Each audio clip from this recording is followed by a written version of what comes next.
A verdadeira obra do Espírito. Jonathan Edwards.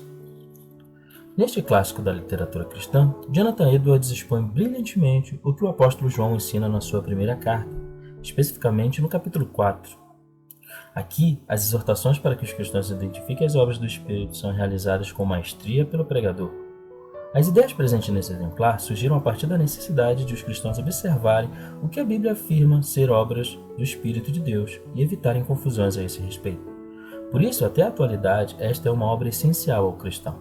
Por ser uma leitura simples e direta, apesar de ser um clássico, a verdadeira obra do Espírito é acessível e prática para todos aqueles que sentem a necessidade de conhecer um pouco mais sobre a obra do Espírito.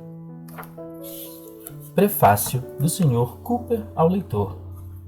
São diversas as dispensações ou dias de graça que a Igreja de Deus tem experimentado desde o início dos tempos, a dos patriarcas, a de Moisés e a do Evangelho de Jesus Cristo, na qual nos encontramos atualmente. Este é o dia de maior luz já visto e supera os outros por vantagens peculiares, que a nós, que temos a felicidade de viver na dispensação evangélica, possam as palavras do nosso Salvador ser dirigidas, palavras que ele falou aos seus discípulos quando estavam estabelecendo o reino do Messias no mundo e a luz e o poder do Evangelho começaram a se espalhar. Bem-aventurados os olhos que veem o que vós vedes, pois vos digo que muitos profetas e reis desejaram ver o que vós vedes e não ouviram, e ouvir o que ouvis e não ouviram. Lucas 10, 23 e 24. A dispensação mosaica, embora repleta de personagens e números, excedeu em muito a anterior, mas a dispensação do Evangelho excede tanto em glória que eclipsa a glória da lei do mesmo modo que as estrelas desaparecem quando o sol nasce e vai se expandindo em sua força. E o fator principal que torna o Evangelho tão glorioso é que ele é a ministração do Espírito. Com a pregação desse Evangelho, o Espírito Santo deve ser derramado em medidas mais abundantes, não apenas em dons miraculosos como nos primeiros tempos do Evangelho, mas em suas operações de salvação interna, acompanhando o ministério externo, a fim de produzir numerosas conversões a Cristo e dar vida espiritual às almas que antes estavam mortas em transgressões e pecados, e assim prepará-las para a vida eterna. Assim diz o apóstolo, ao fazer uma comparação entre o Antigo e o Novo Testamento, a lei de Moisés e o Evangelho de Jesus Cristo, porque a letra mata e o Espírito vivifica. E se o ministério da morte, gravado com letras em pedras, veio em glória, de maneira que os filhos de Israel não podiam fitar os olhos na face de Moisés, por causa da glória do seu rosto, a qual era transitória, como não será de maior glória o ministério do Espírito? 2 Coríntios 3, 6 e 8. Este tempo abençoado do Evangelho tem diversas outras designações que podem aumentar nossa estima e apreço por ele. O profeta do Evangelho o chama de o ano aceitável do Senhor, em Isaías 61:2. Como se pode ler o ano do agrado ou da benevolência ou da boa vontade do Senhor?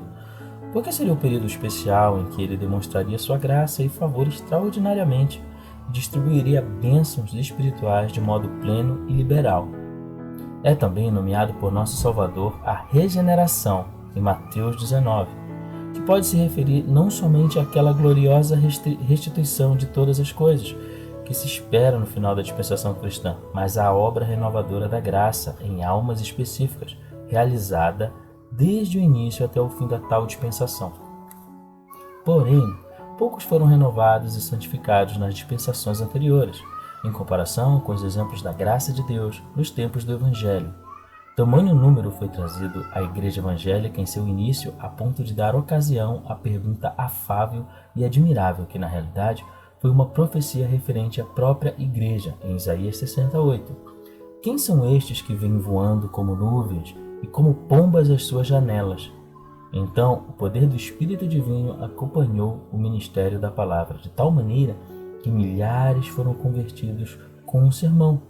Porém, apesar dessa grande efusão do Espírito, quando a luz do Evangelho começou a ser percebida pelo mundo, pela primeira vez, a agradável fonte da religião que outrora aparecera na face da terra, houve uma retirada gradual da luz salvadora de Jesus e suas influências. E então, o Evangelho passou a ter menos sucesso. o estado do cristianismo começou a murchar num lugar e outro. De fato, na época da reforma do papado, quando a luz do evangelho irrompeu na igreja e dissipou as nuvens da escuridão anticristã que a cobriam, o poder da graça divina acompanhou a pregação da palavra de modo que houve um sucesso admirável na conversão e edificação de almas, e seus frutos benditos surgiram no coração e na vida dos que a professavam. Aquele foi um dos dias do Filho do Homem, em que o Redentor exaltado cavalgou em sua glória e majestade sobre o cavalo branco do Evangelho puro, vencendo e para vencer, e o arco em sua mão, como aquele de Jonatas, não voltou vazio. Porém, que período infrutífero e árido tem sido esse agora? Por um longo período em todas as igrejas da Reforma, as chuvas de bênção foram contidas, as influências do espírito suspensa, e as consequências é que o Evangelho não tem tido nenhum sucesso iminente. As conversões têm sido raras e duvidosas. Poucos filhos e filhas têm nascido para Deus e o coração dos cristãos não tem sido vivificado, aquecido e revigorado nas ordenanças como for outrora.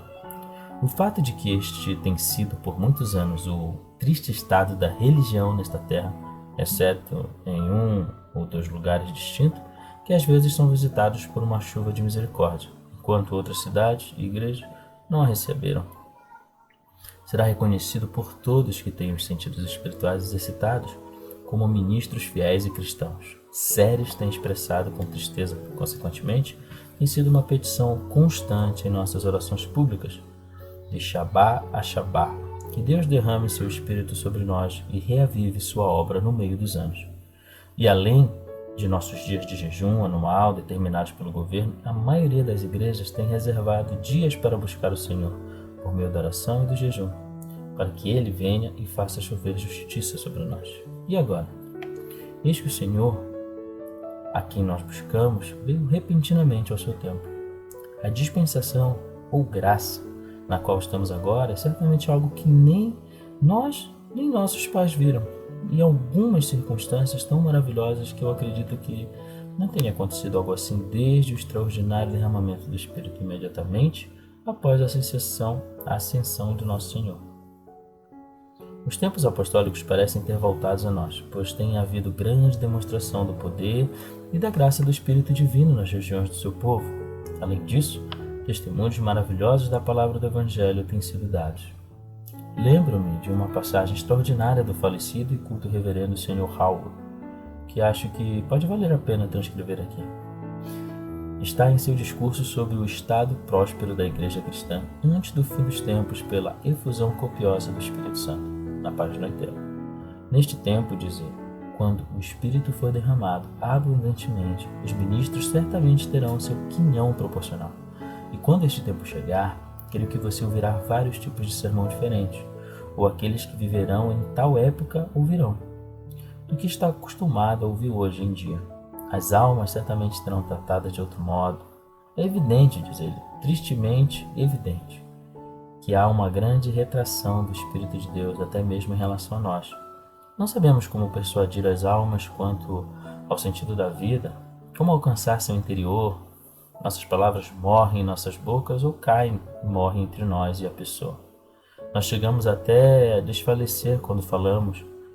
O insucesso experimentado por tão longo tempo nos desanima.